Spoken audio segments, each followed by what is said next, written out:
Assalamualaikum warahmatullahi wabarakatuh.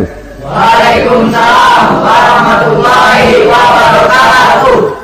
Bismillahirrahmanirrahim. Alhamdulillahi rabbil alamin. Wassalatu wassalamu ala ashrafil anbiya'i wal mursalin Sayyidina wa maulana Muhammadin wa ala alihi wa ashabihi al-mujahidin at-tahirin, amma ba'du. Saudara-saudara kaum muslimin rahimakumullah, pada pertemuan kita kali ini kita akan membicarakan masalah yang berkenaan dengan khitan. Sebagai yang kita maklum bahwa khitan bukan merupakan syariat baru. Pelaksanaannya telah dimulai sejak zaman Nabi Ibrahim alaihi salam. Dijelaskan dalam ayat 124 surah Al-Baqarah, wa izibtala Ibrahim rabbuhu bikalimatin fa'atammahum. Dan ingatlah ketika Allah mencoba menguji Nabi Ibrahim dengan beberapa kalimat, maka dilaksanakannya itu dengan sebaik-baiknya.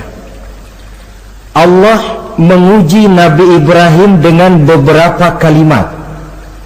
Kalimat di sini maksudnya adalah perintah dan larangan. Allah menguji Nabi Ibrahim untuk melaksanakan beberapa perintah, menjauhi beberapa larangan, yang seluruhnya dilaksanakan dengan sebaik-baiknya. Kalau kita buka sejarah, akan kita lihat bahwa memang kehidupan Nabi Ibrahim penuh dengan tamsil-tamsil yang tentu merupakan hikmah buat kita sekarang ini. Oleh sebab itu, para ulama berbeda pendapat tentang perintah yang ada di dalam ayat 124 ini. Ada yang berpendapat Allah menguji Nabi Ibrahim dengan beberapa perintah dan larangan, bahwa perintah yang ada di dalam ayat ini adalah perintah untuk membangun Ka'bah. Ada juga yang mengatakan perintah untuk menyembelih putranya Nabi Ismail alaihi salam. Ada pula yang berpendapat perintah untuk hijrah, dan masih banyak pendapat-pendapat lain, termasuk pendapat yang menyatakan di dalam perintah ini adalah pelaksanaan daripada khitan, seperti yang dikuatkan oleh Al-Imam Qurtubi. Kesimpulannya adalah seperti yang dijelaskan oleh Al-Imamul Jalil Al-Hafiz Imaduddin Abil Fida Ismail Ibn Kathir di dalam tafsir Ibnu Kathirnya. Beliau mengutip pendapat Abu Ja'far bin Jarir, di mana beliau berkata, annahu yajuzu an yakuna al-muradu bil kalimat jami'u ma dzukira wa jaizun an yakuna ba'du dzalik wala yajuzul jazmu bi syai'in minha annahu al-muradu 'ala at-ta'yin illa bi hadisin aw ijma'in. Kesimpulannya ialah bahwa yang dimaksud dengan perintah dan larangan dalam ayat ini adalah seluruh yang ditemui oleh Nabi Ibrahim dalam perjalanan hidupnya, atau sebagiannya, tetapi tidak boleh menetapkan bahwa perintah dalam ayat ini cuma satu saja, kecuali berdasarkan hadis atau ijma'. Dengan kata lain, termasuklah khitan di dalam kalimat wa izibtala Ibrahim rabbuhu bikalimatin fa'atammahum. Kesimpulannya ialah syariat khitan dimulai oleh Nabi Ibrahim alaihi salam. Ini dari segi sejarahnya. Menurut hadis Imam Bukhari dan Muslim, ketika turun perintah khitan ini, umur Nabi Allah Ibrahim sudah mencapai usia 80 tahun. Kita bisa bayangkanlah ini, umur 80 tahun turun perintah khitan. Di zaman tentu belum ada pisau cukur, belum ada gunting, belum ada silet. Sedangkan pada usia 80 tahun kulit itu biasanya sudah mulai agak keras. Turun perintah untuk melaksanakan khitan. Ini pun fa'atammahunna, perintah ini dilaksanakan dengan sebaik-baiknya oleh Nabi Allah Ibrahim alaihi salam. Diteruskan syariat ini kemudian oleh putra-putra beliau yang juga menjadi nabi dan rasul, seperti Nabi Ismail, Nabi Ishak, dan terus oleh para nabi-nabi sesudah beliau sampai kepada Nabi kita Muhammad sallallahu alaihi wasallam. Apa sebenarnya hukum daripada pelaksanaan khitan? Saudara kaum muslimin yang berbahagia, hukum melaksanakan khitan adalah wajib, baik bagi laki-laki maupun perempuan. Kewajiban ini merupakan kewajiban penunjang. Artinya, yang wajib sebenarnya melaksanakan ibadah. Orang tidak akan bisa melaksanakan ibadah kalau dia tidak bersuci. Dan orang sulit untuk bersuci kalau dia tidak dikhitan. Maka khitan lalu ikut menjadi wajib. Dalam kaidah usul fikih dijelaskan, lil wasail hukmul maqasid. Wasilah mempunyai hukum yang sama dengan tujuan. Contoh, saudara wajib naik ke atas loteng, ya, wajibnya naik ke atas loteng. Tapi saudara tidak akan bisa naik ke loteng kalau tidak ada tangga. Maka adanya tangga ikut menjadi wajib. Perintahnya cuma naiklah kamu ke loteng. Tidak ada perintah carilah tangga. Tapi lalu dalam proses pelaksanaannya kita tidak akan bisa naik ke loteng kalau tidak ada tangga. Maka adanya tangga ikut menjadi wajib. Allah memerintahkan kita, dirikanlah sholat, wuduklah kamu, bersucilah kamu. Kita tidak akan bisa bersuci kalau tidak dikhitan.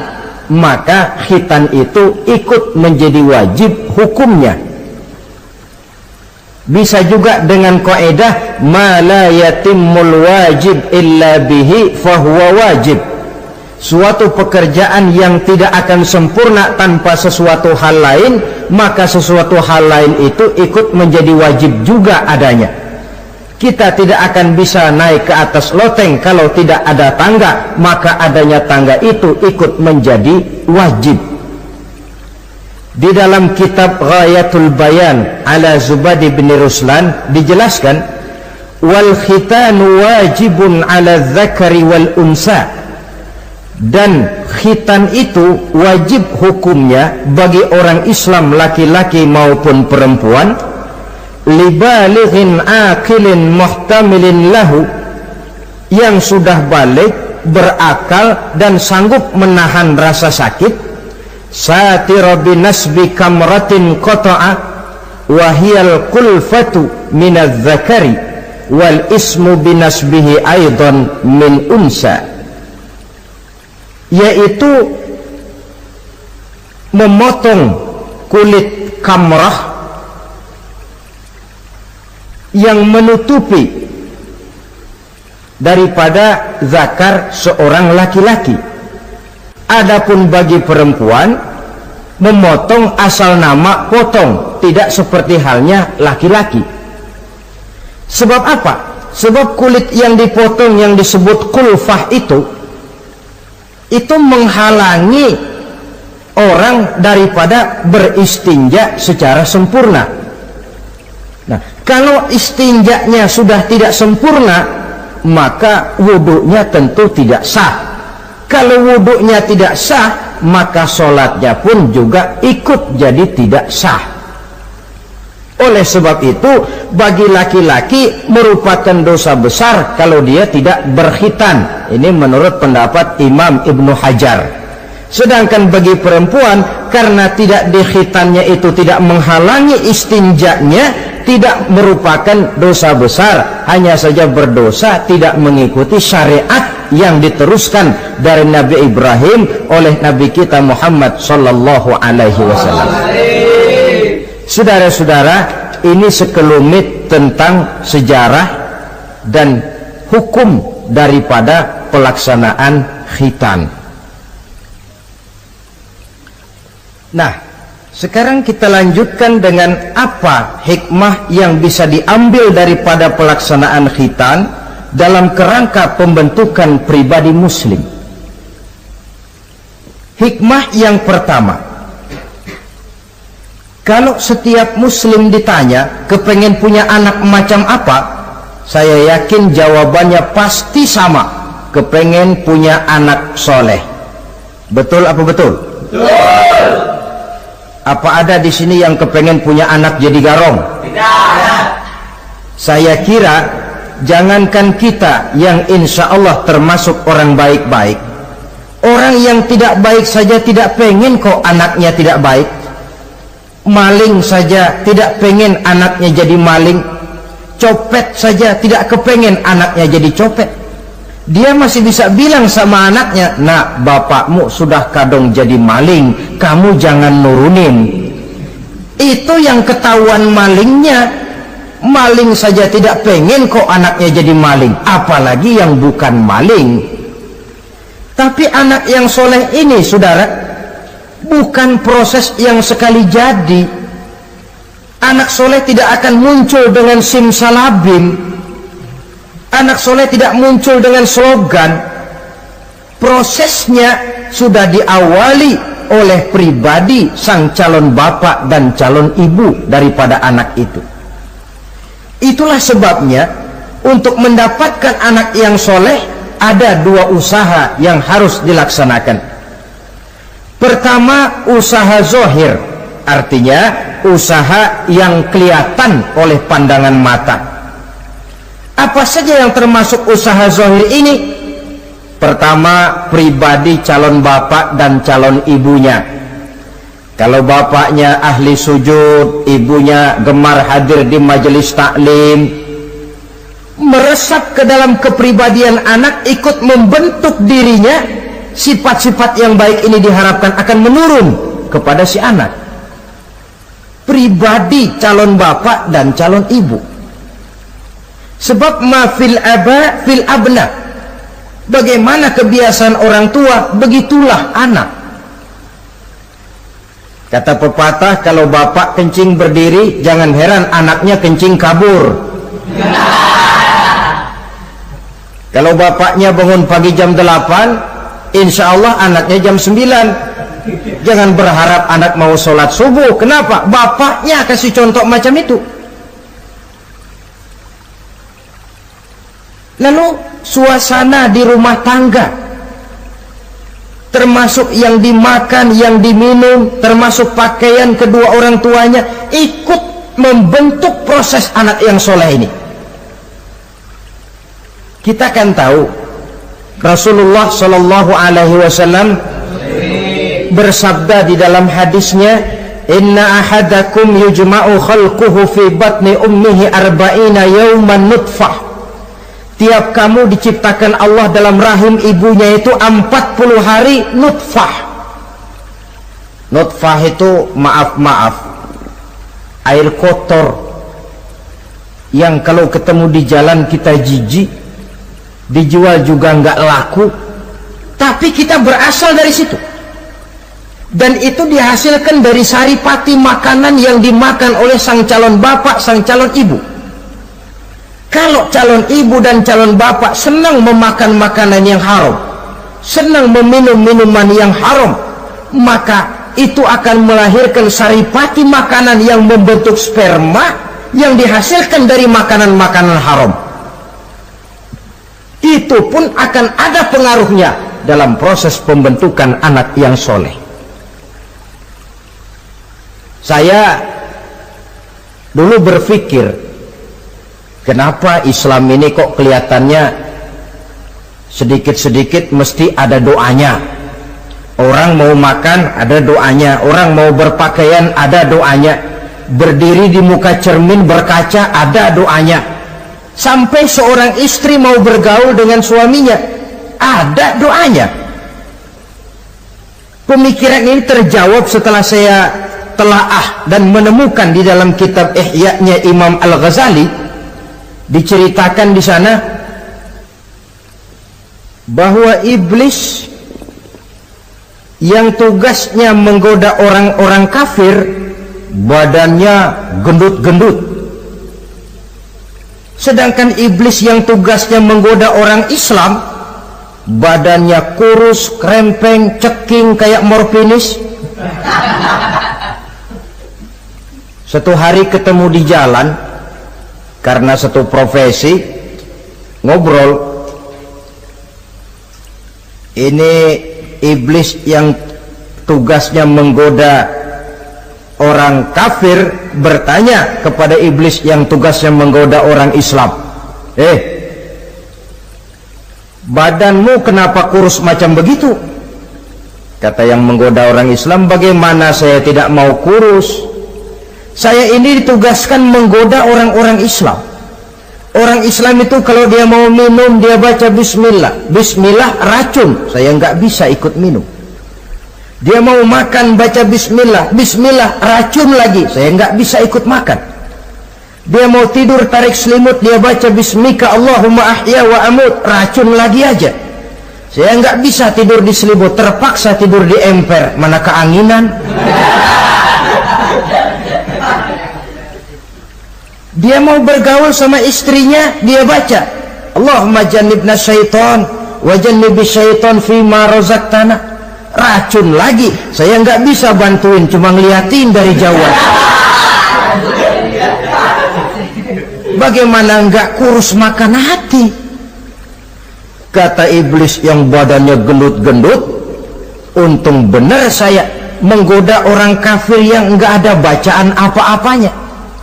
Dia makan, saya ikut makan. Dia minum, saya ikut minum.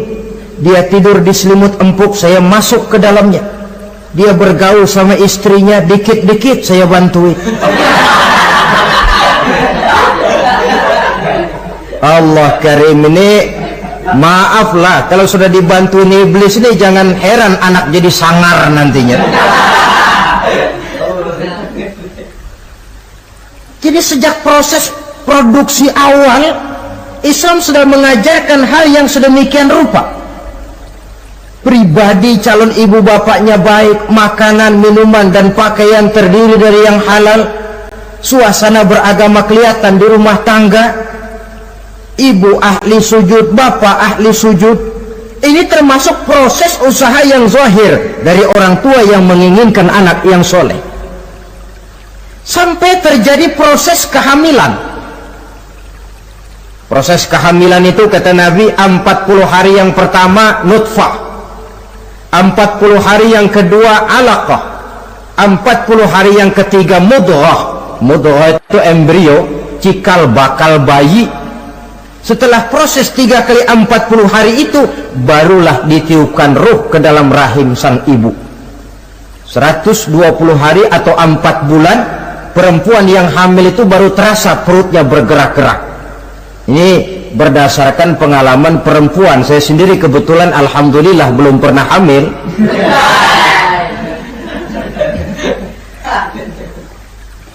Saudara-saudara, sampai usia kehamilan itu 7 bulan, ada tradisi yang disebut nujuh bulanan. Itu tradisi dilaksanakan baik, tidak pun tidak apa-apa. Tidak ada perintahnya memang, tapi juga tidak ada larangannya. Apalagi berkumpul orang membaca ayat-ayat Al-Quran, memohon doa dan sebagainya. Sebab pada kandungan 7 bulan ini, embrio sudah mengarah kepada bentuk positif dari wujud manusia. Di situ dibacakan surah Yusuf, surah Maryam, surah Tabarak, surah Waqiah, tafaul namanya, mengundang rasa optimis supaya membawa keberkahan kepada pribadi sang calon anak yang nanti akan lahir ini. Tapi jangan lupa orang tuanya mulai dengan soleh dulu. Jangan orang tuanya nggak mau sujud, nggak mau ibadah, istrinya hamil dibacain surah Yusuf supaya anaknya cakep kayak Nabi Yusuf. Begitu keluar anaknya kepalanya segi 4 kayak kaleng kerupuk. Apa surah Yusuf yang salah? Tentu saja orang tuanya yang tidak memulai kesolehan itu sendiri. Lalu usia kandungan 7 bulan ke atas, sang calon bapak mulai membantu-bantu istrinya. Kalau malam diusapi perut istrinya yang sedang hamil berat itu, sambil dibacakan surah Al-Insyirah, ya ngusap-ngusap sayang, bukan ngusap gemes. Alam nasrah laka sadrak wa wada'na anka wizrak allazi anqadha dhahrak, supaya Allah memberikan keringanan kepada kehamilan istrinya sampai kepada proses kelahirannya. Begitu sang jabang bayi brol lahir ke alam ini, sudah dicegat lagi oleh ajaran agama, diazankan. Diriwayatkan oleh Abi Dawud, kana Rasulullah sallallahu alaihi wasallam azana al-Hasan wal Husain fi uzunaihi al-yumna wa aqama fi uzunaihi al-yusra. Adalah Rasul mengazankan cucunya Hasan dan Husain di telinga kanan, mengkomatkan di telinga kiri. Bayi muslim lahir ke dunia dicegat dengan suara azan. Apa sebab? Bayi yang baru lahir ke dunia ini ibarat kaset kosong. Kalau kaset kosong dipakai merekam, daya rekamnya kuat. Maka bayi yang baru lahir ini, sebelum sempat dia dengar cintaku sedalam lautan Atlantik, belum sempat dia dengar gelas-gelas kaca, belum sempat dia dengar tembok derita,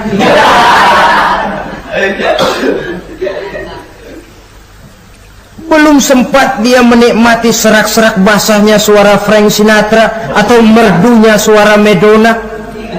Rekaman pertama yang masuk lafzul jalalah, Allahu Akbar, Allahu Akbar. Belum sempat dia dengar yang lain. Keagungan Allah yang didengarnya.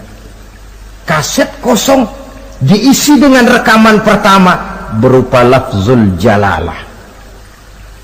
Saudara hadirin yang saya hormati, lalu datang kewajiban orang tua setelah sang anak lahir. Apa itu? Memberikan nama. Jangan lupa, ini proses pembentukan anak yang soleh. Memberikan nama. Walaupun William Shakespeare pernah bilang, what is a name? Apa sih arti sebuah nama? Yang cuma nama saja kok. Biar adanya di atas lumpur, kalau memang intan ya tetap intan. Nama itu tidak banyak artinya. Namun pada hakikatnya nama merupakan bagian daripada doa. Itulah sebabnya Islam mengajarkan khairul asma'i ma hummida wa ubbida. Sebagus-bagus nama yang mengandung pujian atau menggambarkan kehambaan seseorang kepada Tuhan. Mengandung kata-kata pujian, Ahmad, Muhammad, Hamid, Mahmud. Mengandung nilai kehambaan seperti Abdurrahman, Abdurrahim, Abdurrauf. Jangan mentang-mentang ada di Quran anak dinamai Jahannam. Wah, kenapa Jahannam? Itu kan ada di Quran, Pak. Iya, di Quran, tapi lempengan neraka itu. Sekarang ini saya melihat gejala akibat rasa malu beragama. Kan zaman sekarang kadang ada tuh orang malu mengakui Islamnya. Bertemu teman, assalamualaikum, malu, minder. Berangkat ngaji bawa Quran, malu, minder, rendah diri, malu mengakui Islamnya. Termasuk diberikan nama yang berbau-bau Islam ini. Malu katanya, kampungan. Bapaknya kasih nama bagus Ibrahim, lantaran pengen nyentrik dia potong Bram. Ibrahim kampungan, Bram aja nih lah. Itu kan cuma nama, Pak. Memang begitu mulanya. Nabi pernah memberikan isyarat, la tattabi'anna sunnana man kana qablakum shibran bi shibrin. Satu saat kau pasti akan mengikuti tingkah laku orang-orang sebelum kamu. Cuma cara kamu mengikuti sedikit-sedikit, sejengkal, sehasta, semeter. Begitu enak kamu ikut-ikutan, sampai yang kamu ikuti masuk ke lubang biawak, kamu pun akan masuk juga ke dalamnya. Mula-mula nama, malu pakai nama Islam. Dari nama pindah ke pakaian, dari pakaian pindah ke pergaulan. Kalau nama Ibrahim berteman dia dengan Ali, Hamid, Farid, Syauki. Sudah pakai nama Bram, masa Bram temennya soleh nggak nyetel ah. Kalau Bram kan temennya si Blacky. Nah, kalau sudah pindah ke pergaulan, yang saya khawatir pindah agama tidak terasa. Pindah agama tidak lagi terasa. Ini yang kita khawatir. Itulah sebabnya membudayakan nama yang baik ini perlu kita pelihara. Nama sebagian daripada doa. Tatkala orang tua memanggil kita dengan nama yang baik, sudah merupakan doa agar anaknya jadi orang baik-baik. Saudara hadirin yang saya hormati, setelah memberikan nama yang baik, kewajiban berikutnya dari orang tua muslim ialah wa ayyu addibahu, kata Nabi, memberikan pendidikan. Sebab nama yang baik tidak akan banyak menolong kalau tidak diiringi dengan pendidikan. Nama saja Muhammad Mukmin, kerjaan ngadu ayam.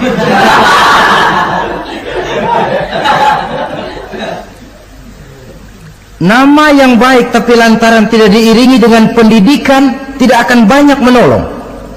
Nah, pendidikan ini dari mana dimulai? Dari rumah tangga. Al-bait madrasatul ula. Rumah tangga adalah sekolah yang pertama. Belum lagi anak kenal TK, ibtidaiyah, tsanawiyah. Yang dia kenal adalah rumah tangganya. Gurunya adalah ibu bapaknya. Dan proses mendidik anak ini tentu merupakan proses yang panjang, memerlukan pengorbanan dari kedua orang tuanya. Namun prinsip lebih baik sekarang orang tua berkorban daripada menjadi korban. Kalau orang tua tidak mau berkorban untuk mendidik anaknya, percayalah pada suatu saat dia akan jadi korban, dilawan oleh kebrutalan anaknya sendiri. Biarlah kita orang-orang tua ini peras keringat banting tulang, pergi pagi pulang sore, kaki jadi kepala, kepala pun jadi kaki, untuk satu cita-cita agar anak-anak kita kelak lebih baik daripada kita sekarang ini. Mendidik, karena kian hari kita dihadapkan dengan kenyataan peledakan penduduk, sulitnya lapangan kerja, persaingan hidup yang makin tajam, sulitnya ekonomi. Kalau anak kita tidak bekali dengan pendidikan, dia akan tersudut di pojok-pojok kehidupan untuk lebih banyak cuma jadi penonton daripada pemain di dalam kegiatan kehidupan ini. Nah, setelah memberikan nama yang baik, lalu mendidiknya, lalu datanglah usaha yang batin di dalam proses pembentukan anak yang soleh ini, yaitu mendoakan anak. Yang baik tentu doa dari orang tuanya sendiri. Sebab kata Nabi, doaul walid liwaladihi kadu'ain nabi li ummatihi. Doa orang tua kepada anaknya seperti doa Nabi kepada umatnya. Sebagaimana doa Nabi kepada umatnya tidak ditolak, begitulah doa orang tua kepada anaknya. Di keheningan malam, si orang tua ini sering bangun, tahajud, sujud dia di hadapan Allah dengan menitikkan air mata, memohon doa dengan doanya Nabi Allah Ibrahim, Rabbi habli minas salihin. Ya Allah, berikan kiranya saya anak yang soleh.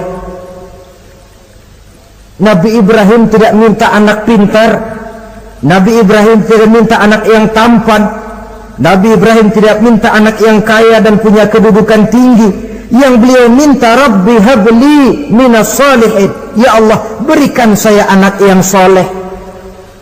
Kelihatan ini ketika beliau punya anak bernama Ismail, lalu turun perintah Allah, hai Ibrahim, potong leher anakmu Ismail. Nabi Ibrahim bermusyawarah, Ismail, saya Abah, Allah memerintahkan saya untuk menyembelih leher kamu. Menurut pendapatmu bagaimana, mimpiku ini laksanakan atau tidak? Apa jawab Nabi Ismail? Ini bukti doa anak soleh. Abah, kalau memang itu benar perintah Allah, laksanakan Abah. Ya abati if'al ma tu'mar satajiduni insyaallah minas sabirin. Kalau memang itu perintah Allah, Abah, laksanakan, potong leher saya. Anak soleh. Kalau cuma anak pinter tapi nggak soleh, mungkin jawabannya nggak begitu. Nah, bapak disuruh Allah menyembelih leher kamu, bagaimana nak, laksanakan jangan. Mungkin dia akan jawab, kenapa saya bapak aja potong yang udah tuaan.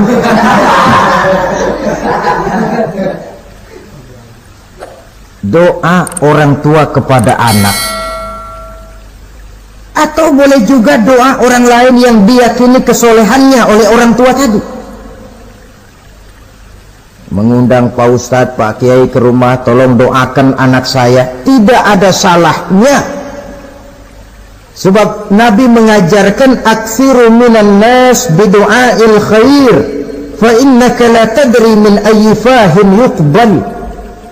Banyak-banyaklah minta doa kebaikan dari orang lain, sebab kamu tidak tahu dari mulut yang mana doa itu diterima Allah. Mungkin saja orang menurut pandangan kita kere, miskin, tidak dipandang orang lain, tapi kalau doanya Allah mau terima, siapa yang sanggup menghalangi? Banyak-banyaklah minta doa kebaikan dari orang lain, sebab tidak seorang pun tahu dari mulut yang mana doa itu akan diterima Allah. Doa orang tuanya. Inilah hikmah khitan yang pertama, proses pembentukan anak yang soleh. Yang kedua, khitan itu menanamkan kepada anak-anak muslimin sikap berani menghadapi hidup. Di waktu kecil sudah dilatih mengalirkan darah, seolah-olah orang tuanya berkata, nak, hidup ini adalah perjuangan, nak.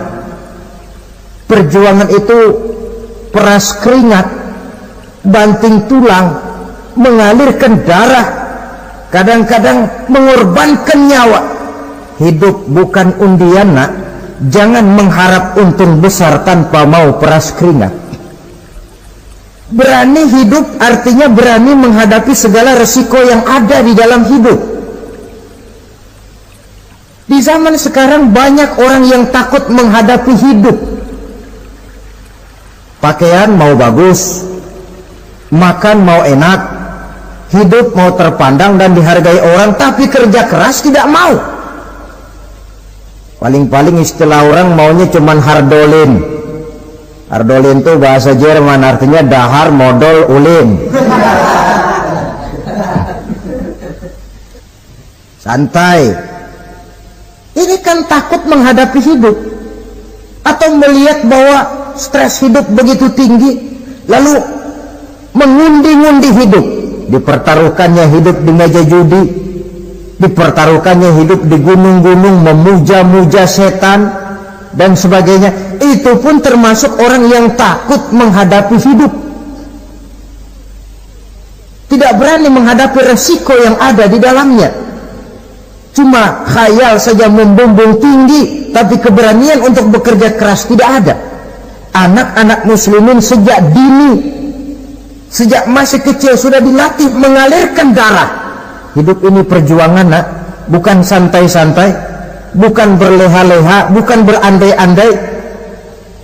Tidak akan pernah sampai kita kepada tujuan kalau hidup cuma diisi dengan berandai-andai, berleha-leha, bersantai-santai.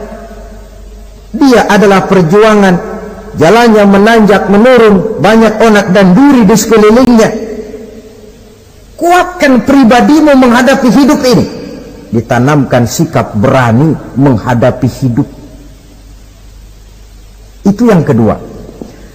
Lalu yang ketiga, khitan pada hakikatnya merupakan peletakan batu pertama dalam arti mempersiapkan anak supaya hidupnya nanti menjadi orang yang sujud kepada Allah. Secara tidak langsung orang tuanya seolah-olah berkata, "Nak, kamu dikhitan sekarang supaya nanti kamu bisa istinja. Nah, kalau kamu sudah bisa istinja, kamu bisa berwudu. Kalau wudumu sah, kamu bisa sholat." Peletakan batu pertamanya lewat khitan. Jadi kalau sudah dikhitan lalu dianggap selesai, sholat tidak diajarkan, wudu tidak diajarkan, ya sama saja dengan membangun rumah.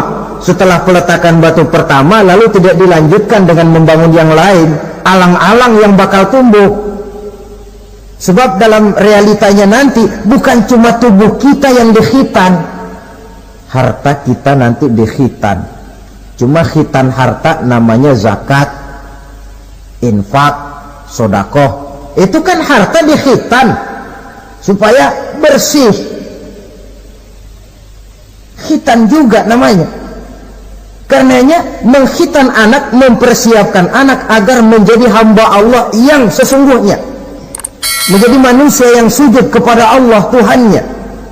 Itu merupakan prakondisi ke arah pembentukan manusia yang kelak akan sujud kepada Allah Rabbul Jalil. Peletakan batu pertama mempersiapkan anak untuk hidup melaksanakan ibadah, dan ini tujuan hidup. Allah jelaskan, "Wa ma khalaqtul jinna wal insa illa liya'budun." Aku tidak ciptakan jin dan manusia melainkan untuk beribadah kepadaku. Masalah paling pokok bukan bertanya mengapa kita diciptakan oleh Allah, karena kita memang sudah ada. Masalah paling pokoknya ialah untuk apa kita diciptakan oleh Allah. Kalau saudara bertanya mengapa saya dibikin oleh Allah, itu hak Allah untuk menjawabnya. Manusia buntu. Suruh itu pertanyaan kita bukan mengapa kita diciptakan Allah, tetapi untuk apa kita diciptakan Allah. Yang bisa jawab tentu yang bikin manusia. Seperti juga kita tanya, "Pak, untuk apa Bapak bikin bangku?" Yang bisa jawab pasti ya yang bikin bangku toh. Sebagai pembikin, dia tentu lebih tahu untuk apa bangku itu dibikin. Untuk apa manusia diciptakan Allah? Jawabannya datang dari Allah. "Wa ma khalaqtul jinna wal insa illa liya'budun." Aku tidak menciptakan jin dan manusia kecuali untuk melaksanakan ibadah kepadaku. Ini rupanya tujuan penciptaan manusia, agar kita menjadi orang-orang yang hidup melaksanakan ibadah dalam pengertian yang seluas-luasnya.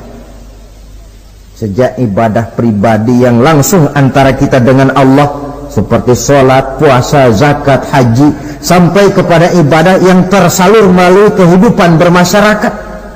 Umpamanya memelihara kesehatan, menjaga keamanan di kampung, yang kalau kita niatkan untuk mencapai ridho Allah, insya Allah itu akan bernilai ibadah. Tujuan penciptaan manusia ternyata tidak lain untuk melaksanakan ibadah. Prestasinya di hadapan Allah bergantung kepada sampai sejauh mana nilai ibadah itu dilaksanakannya. Ini yang ketiga. Yang keempat, hikmah daripada khitan itu dari sisi orang tua, menempatkan perintah Allah di atas perasaan dan kepentingan pribadi. Ada enggak orang tua yang enggak sayang sama anaknya? Semua orang tua sayang kepada anaknya. Jangan anak sampai dipotong mengalirkan darah. Anak main saja, main layang-layang, jatuh, pulang kakinya berlumur darah, sudah ribut orang tuanya. Kenapa nak? Kenapa sayang? Kenapa raja? Aduh, raja lah kita. Tapi ini perintah Allah. Perasaan pribadi, kepentingan pribadi kalah oleh perintah Allah. Ini mestinya watak seorang muslim. Kalau sudah begitu perintah Allah, begitulah kita laksanakan. Soal keberatan pribadi, perasaan pribadi, kepentingan pribadi, nomor belakang. Yang penting perintah dilaksanakan. Cobalah kalau khitan itu, anak yang begitu kita sayangi pada umur sedang lucu-lucunya, dipegangi dia lalu dikhitan, kadang dia menangis, mengalirkan darah, sakit dia 2-3 hari belum bisa berjalan dan bermain dengan teman-temannya, tapi ada rasa luas dalam hati orang tua. Kenapa? Alhamdulillah ya Allah, perintahmu sudah saya laksanakan. Perasaan pribadi itu ditekan oleh perintah Allah. Perintah Allah di atas perasaan dan kepentingan pribadi. Kalau perasaan ini sudah kita miliki, itu pertanda nilai iman kita sudah mapan. Tidak cuma dalam khitan, dalam berbagai perintah agama.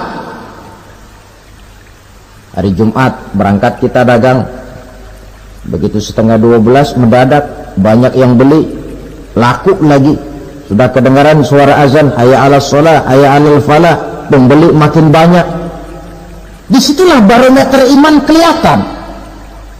Terusin melayani pembeli dan dapat untung banyak, atau perintah Allah yang sudah memanggil-manggil itu. Kalau perintah Allah di atas perasaan dan kepentingan pribadinya, dia akan tinggalkan dagangan itu, dia akan bergegas menuju panggilan Allah. Saudara hadirin yang saya hormati, jadi perintah khitan ini mendidik setiap muslim agar perintah Allah berada di atas perasaan dan kepentingan pribadi. Hijau kata Allah, hijau kata kita. Putih kata Allah, putih kata kita. Ke barat kata Allah, ke barat kita melangkah. Ke timur perintah Allah, ke timur kita berjalan. Nyatanya kita ini sering paradok. Ke kulon kata Allah, nyatan kita berangkat. Ngalor perintah Allah, ngidul kita jalan. Putih kata Allah, hijau kita bilang. Paradok. Kenapa? Berpadu segala macam perasaan dan kepentingan dalam kehidupan kita yang kadang mengalahkan kepentingan agama, kadang mengalahkan kepentingan umat, mengalahkan kepentingan orang banyak. Tidak itu yang dididik di dalam pelaksanaan khitan ini. Ini yang keempat. Kemudian yang kelima, dari segi kesehatan, kulit yang dipotong, yang menutupi kulfah itu adalah tempat bersarangnya segala macam kotoran. Membiarkannya mengendap bisa saja menimbulkan kanker kulit. Maka untuk menjaga dan memelihara kesehatan, agama menganjurkan khitan. Di samping tentu ada unsur kepentingan biologis. Ini maaf-maaf lah, kalau nanti orang sudah bersuami, sudah beristri, akan terasa manfaatnya khitan. Lain loh yang dikhitan dengan yang tidak itu. Coba saja tanya orang, makan pisang itu yang enak dikupas dulu apa dimakan kulit-kulitnya? Ya mesti tentu yang enak ya dikupas dulu. Kalau kulit-kulitnya juga dimakan, rakus namanya. Belum lagi kemungkinan bisa jadi penyakit. Dari segi kesehatan, dari segi kepentingan biologis, perintah khitan ini kembali manfaatnya buat kehidupan manusia. Itulah sebabnya di dalam An-Nahl ayat 123 Allah Subhanahu wa ta'ala menegaskan, "Tsumma auhayna ilaika an ittabi' millata Ibrahim hanifa wa ma kana minal musyrikin." Kemudian kami wahyukan kepada kamu wahai Muhammad, ikutilah agama Ibrahim yang hanif ini, dan tidaklah ia termasuk daripada golongan orang-orang yang menyekutukan Allah. Artinya syariat khitan ini yang berasal dari sejarah kehidupan Nabi Ibrahim diteruskan oleh syariatnya yang dibawa oleh Nabi kita Muhammad sallallahu alaihi wasallam. Maka kalau ayat menjelaskan inna dina indallahil Islam, agama yang diridhoi Allah itu cuma agama Islam. Islam yang mana? Islam yang dibawa oleh Nabi Adam, diteruskan oleh Nabi Nuh, diteruskan oleh Nabi Ibrahim, diteruskan oleh Nabi Musa, diteruskan oleh Nabi Isa, dan disempurnakan oleh Nabi kita Muhammad sallallahu alaihi wasallam. Karena seluruh rasul yang 25 ini sumbernya sama, Allah. Prinsip ajarannya sama, la ilaha illallah. Cuma syariatnya saja yang agak berbeda, disesuaikan dengan situasi dan kondisi dari umat yang dihadapi oleh rasul itu. Nabi Sulaiman misalnya ada sholat, tapi sholatnya Nabi Sulaiman tidak pakai rukuk dan tidak pakai sujud, berdiri saja. Zaman Nabi Nuh ada puasa, tapi puasanya versi Nabi Nuh lain dengan puasanya versi kita sekarang ini. Syariat berbeda sesuai dengan situasi dan kondisi. Tapi khitan sejak Ibrahim, Ismail, Ishak, sampai kepada Musa, sampai kepada Isa, sampai kepada Nabi kita, terus berkelanjutan sampai hari akhir nanti. Jadi bukan merupakan syariat baru. Pengukuhannya dalam An-Nahl 123 ini, aku wahyukan kepada Muhammad, ikuti agama Ibrahim, agama tauhid, yang diantara syariatnya adalah pelaksanaan khitan. Sedangkan Ibrahim seorang yang hanif. Hanif ini lebih tinggi daripada sekedar taat. Kalau orang yang taat itu contohnya begini, nak, tolong taruh ini gelas di pinggir meja, nak. Kalau dia taat ya apa adanya, ditaruh saja tuh gelas di pinggir meja. Orang yang hanif lain, mikir. Iya, kalau ditaruh di pinggir kan gampang kesenggol orang, jatuh ke bawah, pecah. Biar diperintah taruh di pinggir, taruh aja di tengah dah, biar aman. Ini hanif namanya. Tingkatan yang lebih tinggi daripada taat. Nabi Ibrahim seorang yang hanif, tidak ada perintah Allah yang tidak dilaksanakan dengan sebaik-baiknya, sampai pun perintah memotong anak sendiri. Saya kira kalau perintah macam begini turun kepada orang zaman sekarang, banyak yang bubar jadi orang Islam. Potonglah leher anakmu, udahan aja dah. Dan memang perintah itu cuma untuk menguji kekuatan mental Nabi Ibrahim alaihissalam. Perintah menyembelih leher anak, perintah membangun Ka'bah, perintah hijrah keluar dari kampung halamannya sampai mengembara ke negeri Syam, perintah ujian menghadapi api yang dinyalakan oleh Raja Namrus, belum lagi perintah menghadapi